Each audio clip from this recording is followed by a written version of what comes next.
could be compared to the cars of a train. So before the train leaves the station, the train whistles. So everyone should realize, oh, the train's leaving. If I'm going, I got to jump on. But the conductor knows not everyone jumps on so fast. So he gives another whistle, he gives another whistle, he gives another whistle. He gives a number of whistles to remind everyone, get on the train. The train's leaving. Holiday in the whirlwind of the high holiday season that really began a month before with Elul. We had 29 days to prepare. And then we had Rosh Hashanah. We had the 7 days between Rosh Hashanah and Yom Kippur. Then we had Yom Kippur. That was just Saturday. We all remember. There's always 4 days in between, symbolic of the 4 letters of God's most holy name. And then starting Wednesday night, we have the Sukkot, the Sukkot holiday, which flows directly into the final holiday, which is Shmini Atzeres Simchas Torah, which some people think of as the last days of the Sukkot holiday, but actually really is, in a sense, its own independent holiday that flows seamlessly from Sukkot. And then this year, because as you've noticed a pattern, it's the holidays that lead directly into the Sabbath and to the Shabbos, so this continues. So the final holiday, Shmini Atzeres Simchas Torah, flows directly into Shabbos, which is the most significant Shabbos of the year, was called Shabbos Bereishis, the first Shabbos of the new year. So we're going to try to touch on that all in our remaining time. So the holiday begins Wednesday night and continues really uninterrupted until a week from Saturday, meaning Wednesday night, Thursday, and Friday are the Yontif, the holy days of the holiday, when we can't do all of the same restrictions as on the Shabbos, exclusive that we can cook from a flame that already exists, and we can carry if something is needed to be carried. Besides those 2 exclusions, it has all the basic laws of the Sabbath. Of course, there's many laws that are different because there's many things that have to do with cooking, and we're allowed to cook on the holidays, so therefore, for example, all the laws of boirer, of selection, don't apply. So obviously there's differences, but in general, that's Wednesday, Thursday, Friday, which flows directly into Shabbos. So everything I told you about Rosh Hashanah in terms of an Erev Tavshilin, everything we discussed about the Erev Tavshilin applies equally to this holiday. If you don't remember something, please let me know privately. I'll try to explain it again. I'll reference you to the video. And that's Wednesday, Thursday, Friday are the holy days of Sukkot. And then Shabbos begins the first of what we call the intermediate days, called Chol HaMoed. Chol HaMoed literally means the secular, I don't know if secular is the right word, the mundane weekday days of the holiday. And that's Shabbos, which of course is not Chol, it's not mundane because it's Shabbos, but in terms of the holiday, it's a regular day. Shabbos, Sunday, Monday, Tuesday, Wednesday. So Wednesday, Thursday, Friday, the holy days of the holiday, the Yontif days. Shabbos, Sunday, Monday, Tuesday, Wednesday are the Chol HaMoed, the regular days of the holiday, with all the laws of the holiday, but not the laws of the holy days. So you can drive and use your computer and your phone and all of that stuff. Final day of the Sukkot holiday has a special name, as we'll talk about at the very end of the class, Hoshana Rabbah. That's a week from Wednesday. And then Wednesday night, Thursday, and Friday is the final holiday of this whole season, which is the Shmini Atzeres Simchas Torah holiday. And that flows directly into Shabbos, which is, as I said, the first and therefore in a sense the most important Shabbos of the whole year, called Shabbos Bereishis. It's the Shabbos when we read the first Torah portion, the portion of Genesis, and we're told, as we perform that Shabbos, so goes a whole year. And then a week from this Saturday night, the whole season is over, and we're like, whew, and we have gathered and gathered and gathered in our spiritual suitcases all the treasures from Rosh Hashanah through that Shabbos that we will unpack and use for an entire year. The Lubavitcher Rebbe once gave a parable for this concept. This was Shabbos Bereishis, the first Shabbos of the year of 1950. So this was his first Shabbos the first Shabbos Bereishis when he was leading the Jewish people as Rebbe, though he wasn't even officially Rebbe yet. And he said that the holidays of this month, which in the Jewish month is Tishrei, could be compared to the cars of a train. So before the train leaves the station, the train whistles. So everyone should realize, oh, the train's leaving. If I'm going, I got to jump on. But the conductor knows not everyone jumps on so fast. So he gives another whistle, he gives another whistle, he gives another whistle. He gives a number of whistles to remind everyone, get on the train. The train's leaving. Most people get on, but of course there's a few stragglers that don't get on yet. So the train starts leaving. But the train starts leaving slowly, knowing that there's going to be someone that's like, oops, that's my train, and runs and jumps on the train. So the train starts leaving slowly to even let those people get on the train. So the Rebbe said that's like the holidays. Every holiday is like another compartment. There's Rosh Hashanah, the days between Rosh Hashanah and Yom Kippur, Yom Kippur. And some people are like, I'm not interested in those compartments. You got to stay in synagogue all day. You cry, you pray, you say lots of psalms. A little too intense for me. Oh, now comes Sukkot, Sukkot. Oh, that's joyous. We sing, we dance, we party. Okay. Oh, someplace, no, I'm not doing that. Then there's Simchas Torah. Whoa, that's 48 hours of dancing. Okay, I'll go on that compartment. Some people are like, oh, I forgot about Simchas Torah. All right, the final compartment on the train is Shabbos Bereshis. Is that last Shabbos of the whole holiday season, which this year flows directly. Sukkot leads directly into Simchas Torah, which leads directly into that Shabbos. And that's the final compartment on the train for those people that like completely spaced out. They didn't get on the Rosh Hashanah compartment. They didn't get on the Yom Kippur compartment. They didn't get on the Sukkot compartment. They didn't get on the Simchas Torah compartment. They could jump on for Shabbos Bereshis, and they're still on the train. So I'm bringing this in now. Of course, we're before Sukkot, but just that thought of like, well, maybe my Rosh Hashanah wasn't as I wanted it, and it's nice that Rachel Menucha shared that there's Yom Kippur was inspiring, and maybe you're like, my Yom Kippur wasn't as inspiring. Guess what? You can still jump on the train. We have Sukkot, Sukkot, you can jump on. We have Simchas Torah, you could jump on. We even have Shabbos Bereshis you could jump on. You could jump on the train and try to gather in whatever energy we're supposed to get from these holidays. Because you could say, like, why did God do it this way? Everything in 1 month. My gosh, you could scatter it over the year. Like, my son goes to Chicago Public Schools. Every Monday, once a month, they make sure they have a reason to get off of school, So God could have scattered the holidays, all in one shot. But the idea is this is the head, and this is very intense energy that we're pulling in from all of this. Slowly unpack it and live off it for a year. So in Sukkot, there's 2 major commandments. One is living in a sukkah, where we want to sit in the sukkah, we want to eat in the sukkah, we want to study in the sukkah, we want to talk on our phone in the sukkah. Whatever we could do, if you are fortunate enough to have a sukkah, or to live near someone who has a sukkah, or to be able to visit a sukkah, you want to be in the sukkah as much as you can, because just sitting in the sukkah, you absorb its enormous godliness. The other commandment of the holiday is the 4 species, the 4 kinds that we bind together. And every day of the holiday except the Shabbos, we make a blessing and we shake them in all these different directions. And those 4 kinds have enormous symbolism. There's a lot of symbolism to everything here. I need a few hours, which I don't have. So I'm trying to say briefly some ideas.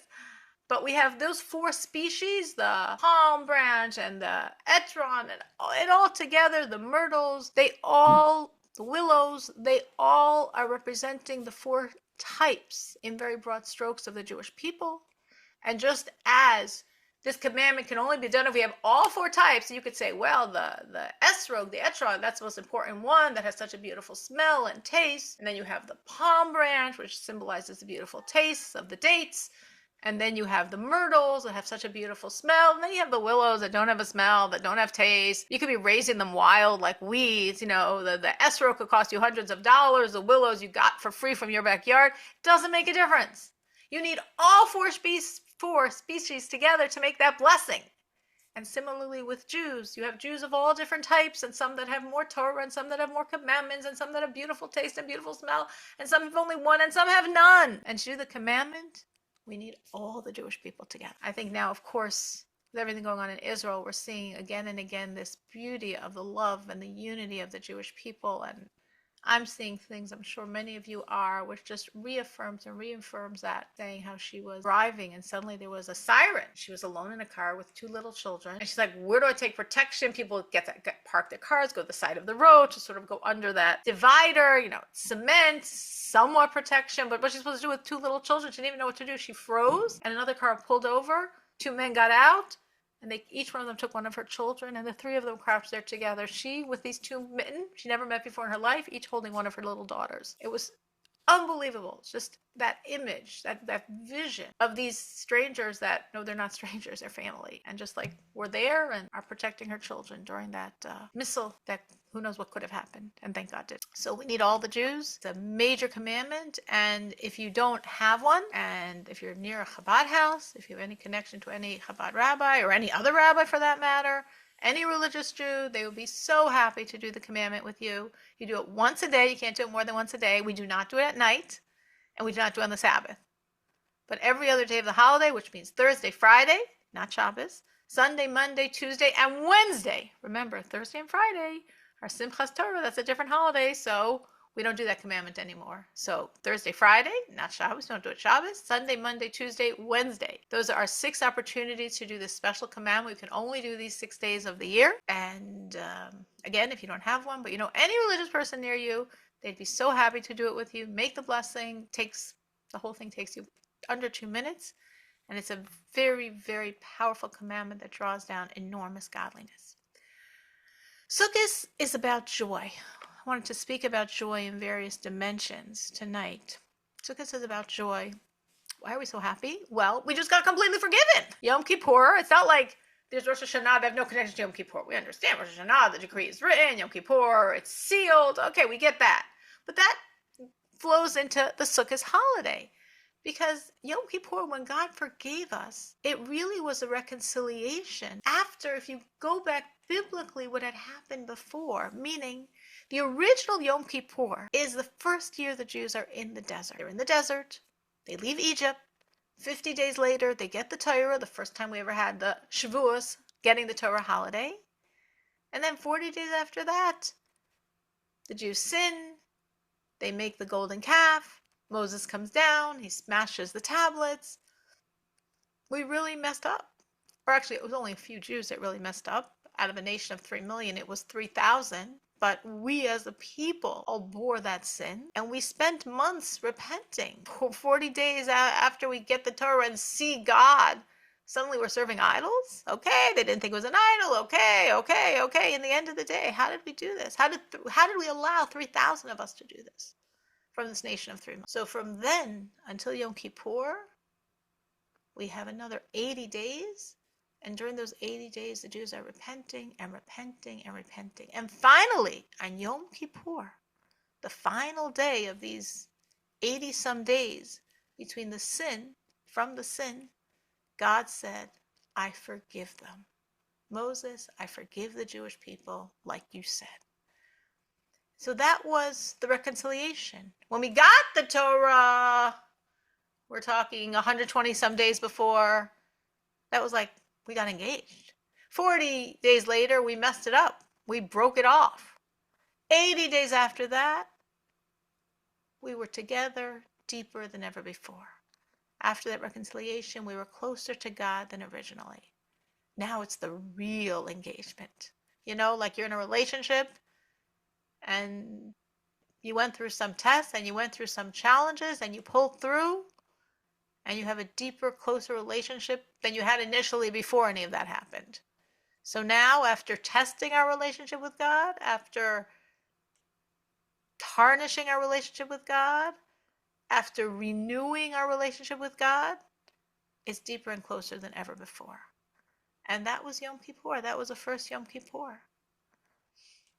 So, what happens after Yom Kippur? Sukkot. That we can celebrate the joy of that renewed relationship. We say the ultimate marriage, we're still waiting for it. The ultimate marriage is Mashiach. But that first Yom Kippur was like we recommitted to the relationship. We had the engagement of Matan Torah. We trashed that with the sin of the golden calf. And we renewed our relationship. We renewed that bond. We recommitted us to God and God to us on that first Yom Kippur, which flows then into the joy of the relationship, which is Sukkot. So Sukkot is about the joy in our relationship with God. It's completing the first step of the marriage because it's the real engagement. So in a sense, you could say Sukkot is like the Sheva Brachos, the parties after. There was so much joy on Sukkot. The times of the temple, they had a special ceremony of pouring water on the altar. The whole year round, they pour wine. But on Sukkot, they also pour water. And dancing and singing and dancing and dancing. That just continued straight. Like sages didn't sleep. They would sort of doze a little as they leaned on each other's shoulders and kept dancing. again and again and again, no sleeping, just dancing and dancing and dancing and dancing. And that massive celebration was called Simchas Beis HaShoeva, the joy, drawing of the water that they poured on the altar. And this was symbolic, as we'll explain soon, of something very deep in our relationship, which created these 7 days of dance. Now, obviously, today we don't have a temple, but we do dance, and people definitely have the custom, and definitely Chabad. We're very into this idea of dancing on the streets. Let the streets dance. And in Crown Heights, we dance all night till 6 in the morning, every single night of the holiday. And our sages say, whoever has not seen the joy, Simchas Beis HaShoeva, this joy of the dancing that was going on in the temple, has never seen joy in his life, which is a pretty strong statement. And we could say why, and what does it have to do with us now, 1900 years after the destruction of the temple? Before we get into that, we're talking about joy. How would you define joy? Saying the holiday is joy, and the joy of our reconciliation, our relationship with God, and we're celebrating straight because we have the 7 days of Sukkot that we're celebrating, which then flow, and of course that's biblically, so it's really 8, and then that flows into the holiday of Shmini Atzeres and Simchas Torah. So we're really talking about 9 days of non-stop joy. How would you define joy? To be in a happy state of mind, just be happy, be positive, like appreciative, grateful, focus on positive. Okay. Anyone else? Any other ways you could define joy? Your heart is happy. Your heart is happy. Chava spoke about happy, saying the happiness of the heart. Anyone else? What do you think? What's joy? Because joy is more than happy. How would you think of joy as? What's the state of joy feel like? Anyone else? And we've all hopefully felt it at various times of our life, just joy. What does it feel like? What is it? What's going on then?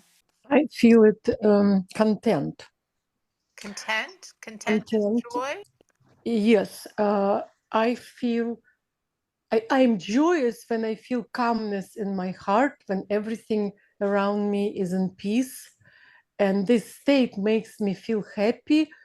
And at the same time, I would, at this particular state, I would say equal happy, equal joy. Okay. But I want to say, on a side from this, I want to share something because you start talking about joy. So last year, we all know what terrible, horrendous tragedy happened during these holidays. And I was not tuned to news, but somebody came to shul. We were 3 days in shul. We stayed next to shul in the hotel. So we did not know anything, but somebody came to shul and said, and from that we learned. So what I was amazed by Robertson, she was still dancing and dancing. And she said, we all have to dance. We all have to laugh. And yeah, we're doing what she says, but my heart wasn't joyous. And none of the people were joyous. Looking at her, it seems like she was truly joyous. So for me, it was experience of somebody made herself to be joyous, because she was worrying, she was stressed like everybody else. But she could overcome this because there is a command to be joyous. And that was very hard to, for me, and I know a number of people around me, simple like us, she's Robertson, we are just, I feel like we're just plain simple people, far away yet.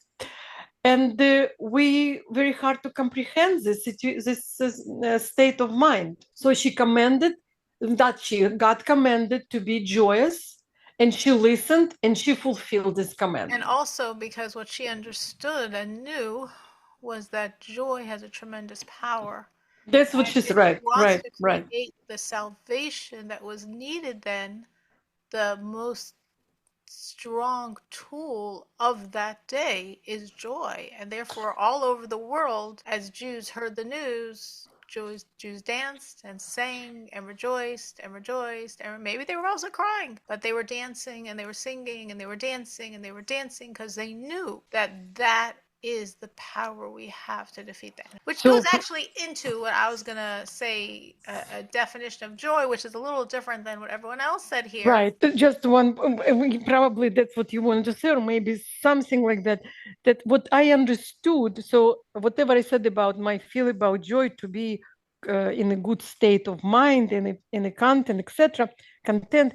From what I learned from Rabbit Singh, that joy is something that we can make, that we could command to us. We have to do for sake of somebody else, for sake of bigger change. And so now I understand that joy, it's not just feel of like something pleasant in your heart. It's something else. Stronger than that. Right, right. Anyone else would like to share how they understand joy? I was going to give how the Rebbe explains it. Again, I don't think this is the only definition, but it's a powerful one. And it sort of makes you think about what joy really is, because joy is not just another English word for happiness. There's happiness, and there's contentment and inner peace, which are, of course, aspects of happiness. But joy is something different. Joy is not just a synonym for happiness. And the Rebbe says, you know what joy is? Joy, and this really ties in very much actually to what Miriam was saying. Not that I was planning on going there, but it actually very much relates to what she was bringing in about last year on Simchas Torah Summer 7. Joy is breaking through boundaries. Joy is bursting past our boundaries. And the Rebbe says joy is caused by something bigger than your boundaries. Meaning if something happens which is within the normal boundaries of life, your response isn't going to be joy, and it's not going to shatter any boundaries. It will probably cause happiness, and it might cause contentment, and it might cause inner peace, but it's not going to create joy, and it's not going to shatter your boundaries. Something unexpected, something coming from a space you never imagined this amazing thing would come from, that affects you so much and like gets you past yourself. In other words, the cause has to match the effect. So if the Rebbe is saying the effect, what joy is a bursting past through beyond your limitations, beyond your boundaries. It's coming from something that's bigger than your boundaries, and that's why it breaks through your boundaries. And when the cause is something big, something unexpected, something beyond, and how that affects you, because it's big and out of your boundaries, it affects you, that it takes you out of your boundaries. That's the joy, being out of your boundaries, being free of your limits, being past yourself. So it's obviously could be in the same broad family as happiness, but it's a much more intense and energized expression, because it's like, whoa, that's joy. And that's why when people have joy, when a person's really not just in a content and happy space, but a joyous space, they're also out of their boundaries. They're also very expansive. They do things they wouldn't normally do, beyond their norm behavior, how they normally rationally operate. I mean, I guess to me the most simple example that we see regularly would be someone at their wedding, or a person at their child's wedding, or their grandchild's wedding, and what they feel, it's much bigger than happiness. It's much stronger than happiness. It's much freeing and limitless feeling. And I can say for myself, I think everybody responds differently. I know for myself at my children's weddings, I just like dance the entire night. No stopping. Just music's on, music's off. I'm with people, I'm not with people. It doesn't make a difference.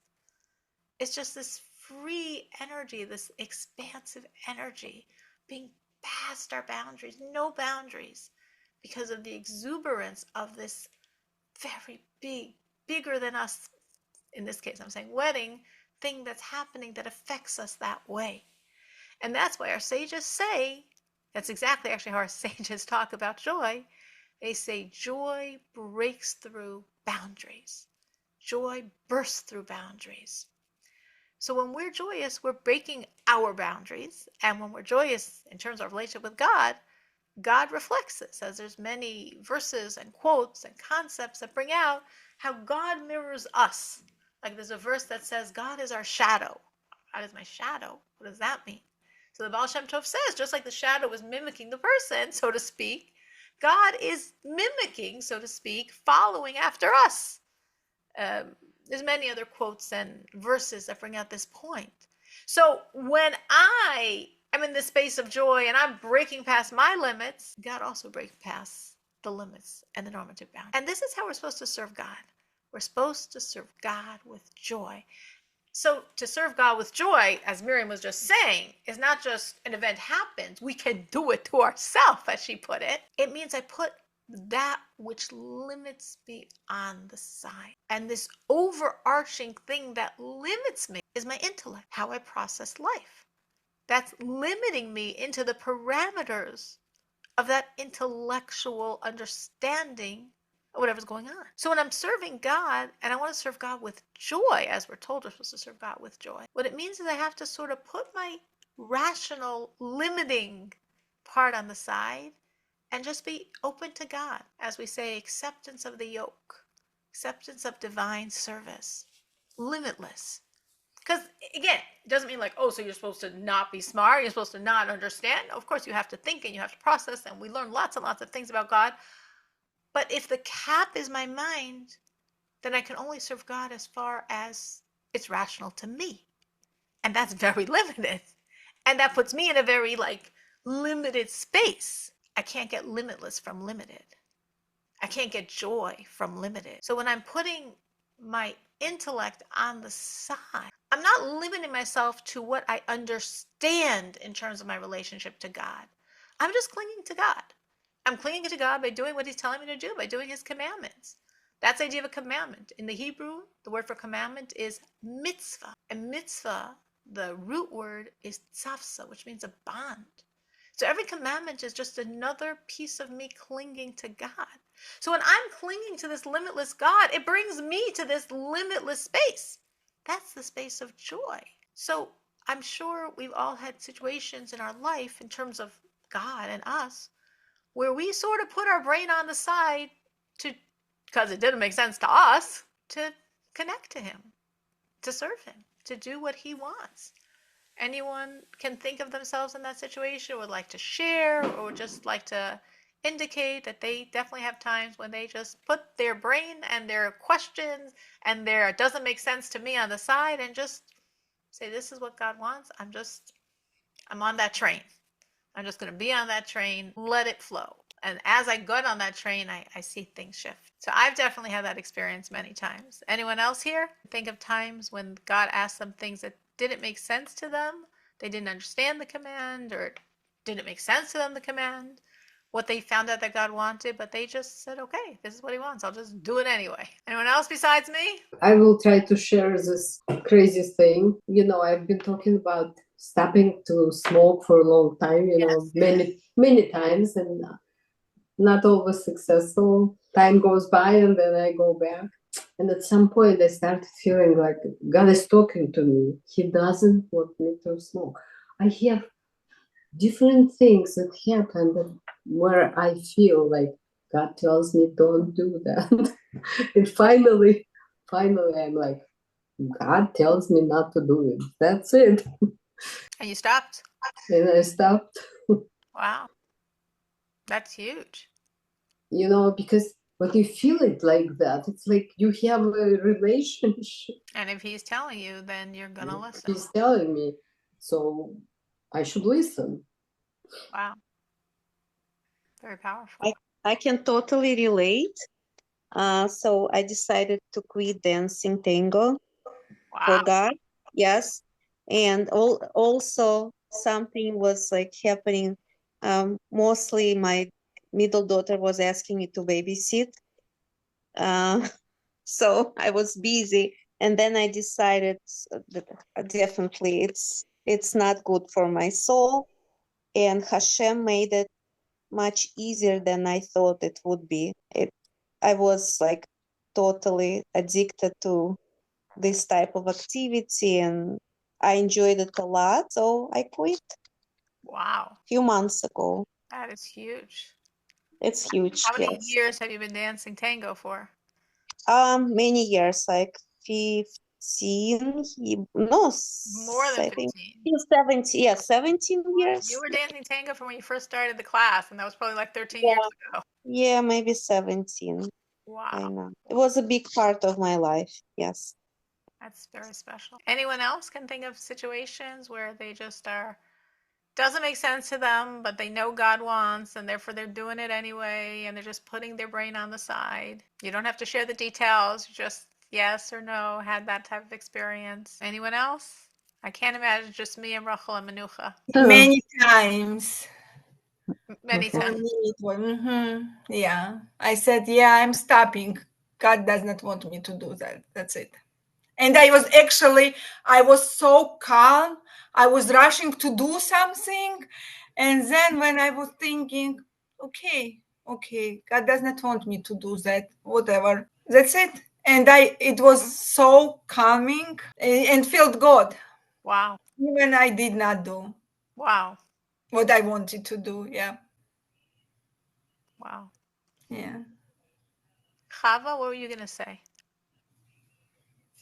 I want to kind of get back to talking about joy because uh, at the moment when we decide to do something for God, right, that was very difficult for us and that we enjoyed and we decided to do it, we experience that excitement, or whatever, I don't know, maybe different people experience different things, but some excitement of our ability to control ourselves, our willpower, our, I don't know, right? So whatever that is, it could be even joy, but joy in general, like definition of joy, is not something that lasts for a long time. Joy is it's like a moment, right? When you break through, you experience it, but it's not something lasting. True. Then you got to do something else. Yeah. So I just wanted to. Absolutely. Absolutely. 100%. That's part of the system, as I think of it, that God created the system where, as you said, when you stretch, when you extend yourself, when you get into a space bigger than you, um, like these examples that Racha and Bella and Menucha brought, I was thinking personally wasn't exactly that. I was thinking more situations of like things that didn't really make sense to me even. But I'm like, this is God's will, so I'm putting my will on the side and I'm doing it. But there's a certain like euphoria,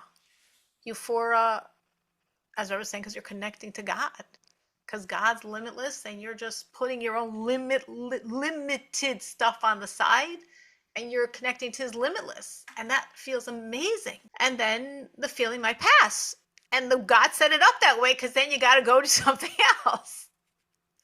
It's a never-ending spiral of connecting to God and feeling that oneness of God and the euphoria of that oneness of God, and then that becoming your routine, so it's not so euphoric anymore. So then you have to do something else that pushes you to have that wow, breaking past your boundaries relationship with God. Absolutely. 100%.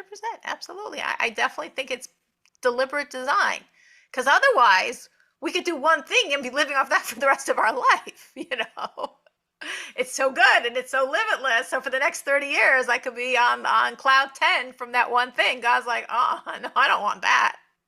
So depending on how deep and difficult the thing is, I think that's how long the euphoria lasts, that joy lasts. So Bella obviously didn't share. Actually, I didn't either, but like what Rachel said and what Menucha said are very big pieces. We all know, both Rachel with the smoking and Menucha with the tango, like these are big pieces of them. And putting themselves on the side and giving these big pieces to God, I think that lasts for quite a while, but 100%. Certain point, it's going to become norm. And then that's the time to like say, okay, I think that's a sign I need to stretch more. I need to more put self, my intellect, my brain, how I define my reality on the side, cling to God. Cling to his definitions, like Bella was saying, just a sense of, no, I know God doesn't want this. So a lot of times we know. Tuition, or Rachel said she was getting messages. I totally related. I get messages all the time. It sounded totally normal to me, Rachel. I get messages all the time. God's can be very, very, very obvious when we need him to be obvious. When he wants to give us a message, he definitely knows how to do it. And of course, we have to be open and saying, I think I'm getting a message. And then we've got to step up to the plate and it's very interesting because I was saying, put your mind on the side. My mind, my rational, how I understand things, that my understanding, my take, my seichel, my intellect. So that's a lot how we define ourselves. And the Rebbe is saying that's how we define ourselves, but that's also how we limit ourselves. And we don't want to be limited. That's not a space of joy. We want to be limitless. We want to be in God's space. We got to put that on the side. And a person could say, like, why am I putting on the side my most special quality? I mean, isn't that what differentiates man from animal? Our intellect, our ability to reason, our ability to think? That's a huge gift God gave us. Why are we saying, oh, put that on the side? Again, it doesn't mean don't think and don't learn and don't study. Of course, we know we do all that. But we want to put it on the side in terms of like that cap of what I do, what I want to do, and what makes sense to me, versus being open to what God wants, which at the moment might not make sense. So what I've noticed myself is once you put that filter away and you start doing what you know God wants, it actually does start making sense. And you do understand why he wants you to do that and not that. But it only makes sense after you've already like put your thoughts on the side and just committed to him. And then actually you start doing it and it makes a lot of sense, as I'm sure all of us have experienced. But it's a very interesting point that I was bringing here that I don't know why always affects me very deeply when I think of this idea. All of creation, the point is to be subsumed in that which is higher than the inanimate. The ultimate for an inanimate is to be subsumed within vegetation, and for vegetation to be subsumed within animal, and for animal within man. So the minerals of the world are getting into the water and getting into the plants, and the plants are eaten by the animals, and the animals are consumed by man. We can all think of those cycles. And where does man go?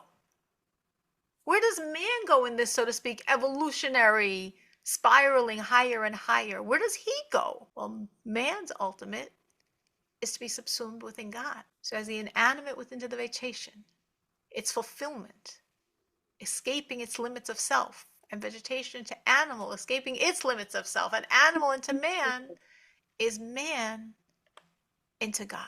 And when we put our mind that limits us and that cautions and holds us back and says no, and I don't agree with this, and it doesn't make sense to me, and it's not rational, and I don't understand it, and I can only do something I understand, when we put all that on the side, then we could be subsumed within God, who is beyond intellect. So our intellect is within God, who's higher than intellect. That's our ultimate fruition of purpose of our whole existence. And we're achieving this when we think about the greatness of God, which helps us love him, which helps us fear him, and which leads us to serve him by putting on the side any part of my mind that's holding me back from serving. Meaning we're not saying we don't want to think and process and learn. All that's great. But when the thinking and processing and learning leads us to me to say, nah, I don't understand that, and I can't believe God wants that, and I don't understand why he wants that, and this doesn't make sense to me, and if I understood it, I would do it, and maybe someday I'll understand it, but now I don't, so I'm not doing anything I don't understand. That's what I mean by put all that intellect on the side and be subsumed in that which is higher than intellect. Be subsumed in God. And that's the purpose of our existence. All of this goes back to what we're talking about initially.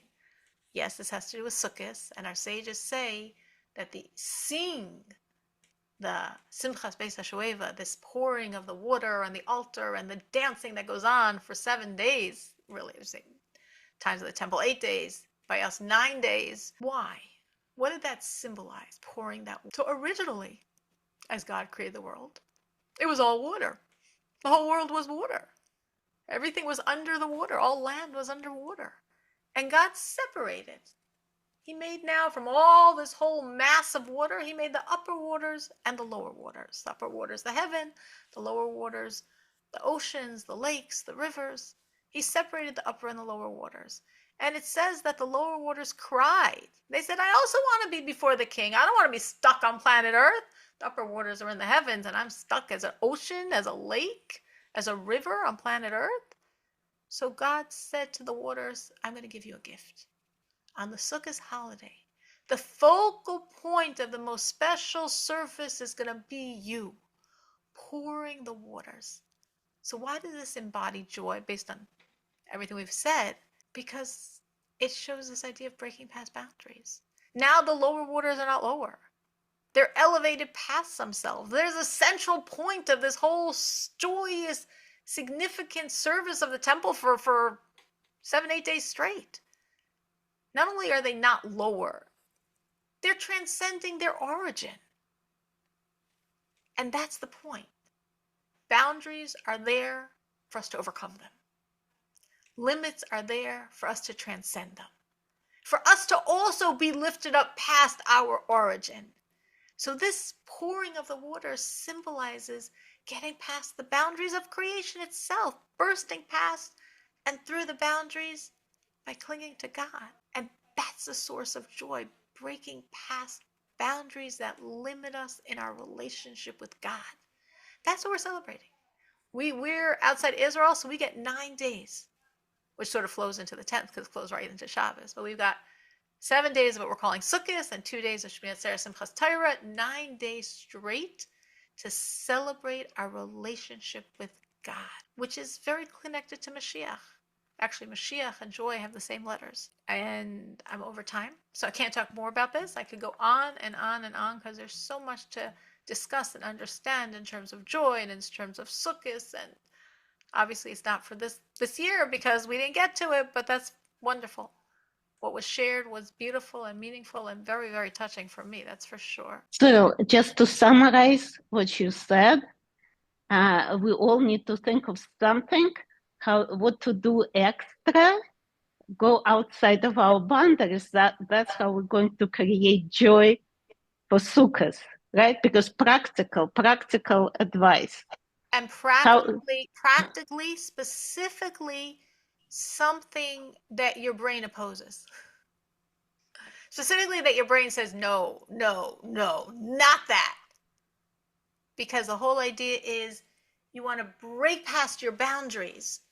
And the biggest boundary we have is the boundary of our brain, because our brain is directing us. So when my brain says, not that one, not so long, not so extreme, not so intense, not whatever, and I say, shh, and I put it on the side, and I do what God wants. That's how I break past my boundaries. That's how I become limitless. And when I'm that limitless and huge, that's how the joy flows. The joy of the limitless God flowing through the, at this moment, limitless me, because I put that boundary on me, my brain, my filter, on the side. Yes, that is the practical application. 100%. Thank you for making it practical. And then, as I said, we are going to spend a year unpacking this. So Chava said, and she's correct, that let's say we figure out something. I'm sure we all got plenty of somethings that we've just not given to God, because for whatever reason, whatever my brain tells me, our brains are really good at that. And I'm like, okay, I want to be big. I don't want to be limited. I want to be limitless. I want to be full of that joy of breaking through my boundaries. I'm putting this brain on the side and I'm just committing anyway. It's not just the euphoria of the moment or it's going to last you 9 days, or this year 10, flowing right into Shabbos. It's packed into our suitcases. The whole cycle of holidays, we don't even realize that we're packing suitcases that then we live off of for a year. I'm going to New York for the holiday, and it's challenging on the body, for many, many reasons. It'd be much simpler being home, but I just know it's the easiest place to just take in this euphoria, joy, life, energy, passion, have 10 crazy days, and then live off it for a year. So what Chava's saying, practically speaking, figure it out, Do it. Go for it. Be inspired by what Rachel and Menucha shared, because those are huge things for each one of them. Go for it. You could be as huge. You could be as limitless. And when you have that joy, know, because it's the holidays, it's the head of the year. So what's in the head flows to the whole body. So the joy you're going to experience is a joy you're experiencing these days, but it's the head. It's flowing to the body. It's going to impact the entirety of your